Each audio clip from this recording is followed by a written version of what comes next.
1815లో తయారైన safety lamp భూగర్భంలోని బొగ్గు గనుల్లో విషవాయువును గుర్తించడంలో ఉపయోగించే సేఫ్టీ ల్యాంపు గురించి తెలుసుకుందాం.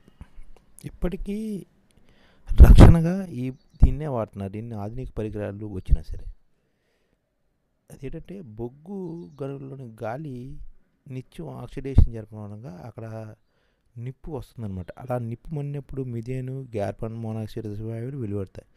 ఆ సమయంలో కార్మికులు పనిచేస్తే శ్వాస సంబంధ సమస్యలు ఏర్పడి నిమిషాల్లో ప్రాణాలు కోల్పోతారు. ఇలాంటి పరిస్థితిని గుర్తించడానికి పూర్వం కెనరీ పక్షులను పంజరాల్లో భూగర్భంలో తీసుకెళ్లేవారు. పక్షులు రెక్కలు కొట్టుకోవడంతో ఆ కదలికల ఆధారంగా వాయువును గుర్తించారన్నమాట.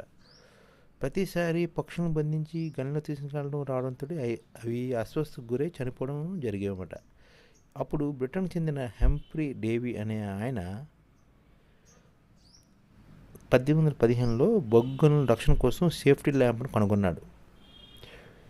ప్రపంచవ్యాప్తంగా బొగ్గులో విషవాయువును కనుక్కోవడానికి ఈ ల్యాంప్ 100% ప్రామాణికంగా మారిందనమాట. బొగ్గు గనుల్లో కాలక్రమేణా ఆధునిక యంత్రాలు, పరికరాలు అందుబాటులోకి వచ్చినా బతిదే ప్రాధాన్యత నేటికి తగ్గట్లేదు.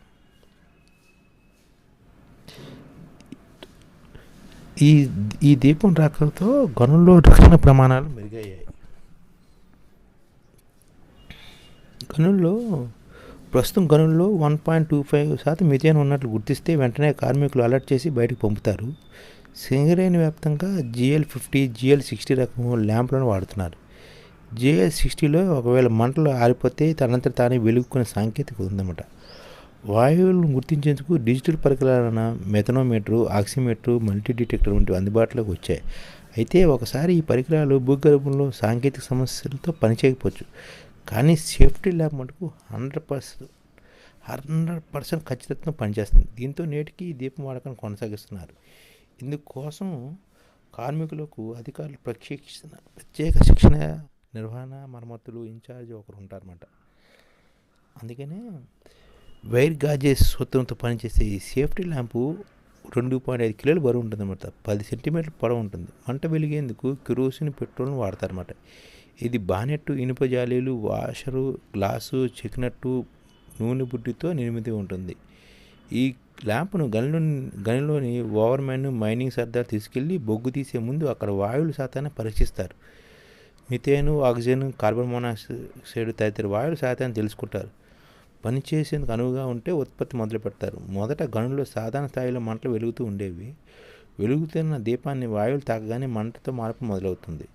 ఉదాహరణకు మిథేన్ 1% ఉంటే 0.10 అంటే 10 అంగుళాలు ఎత్తులో మంట పక్కవైపు వెలుగుతూ కనిపిస్తుంది. 1.5% ఉంటే 0.15 ఇంచు ఎత్తులో మంట టోపీ ఆకారంలో కనిపిస్తుంది. ఇలా ఎరుపు, నీలి రంగు మంటలు కదలికలను కనిపించే ఆకారాలను బట్టి ఇక్కడ మిథేన్ గ్యాసు ఏ మోతాదులో ఉందో గుర్తిస్తారు.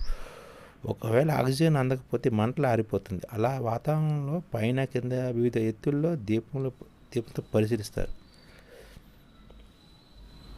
ప్రస్తుతం గనుల్లో 1.25% మిథేన్ ఉన్నట్లు గుర్తిస్తే వెంటనే కార్మికులను అలర్ట్ చేసి బయటకు పంపుతారన్నమాట.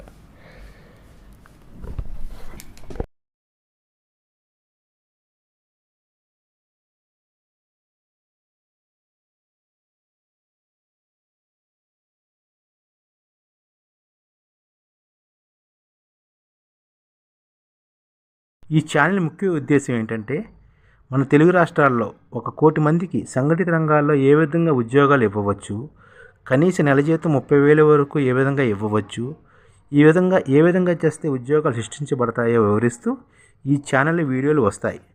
అలాంటి వీడియోలు మీకు కావాలంటే మన IDF భాస్కర్ ఛానల్ని సబ్స్క్రైబ్ చేసుకోండి. IDF అంటే ఇండియన్ డెవలప్మెంట్ ఫోర్స్. ఈ వీడియోలు చూసిన తర్వాత మీకు నచ్చితే లైక్ చేయండి, మీ ఫ్యామిలీ మెంబర్స్కి షేర్ చేయండి, మరియు మీ ఫ్రెండ్స్కి షేర్ చేయండి. Thank you. నమస్కారం.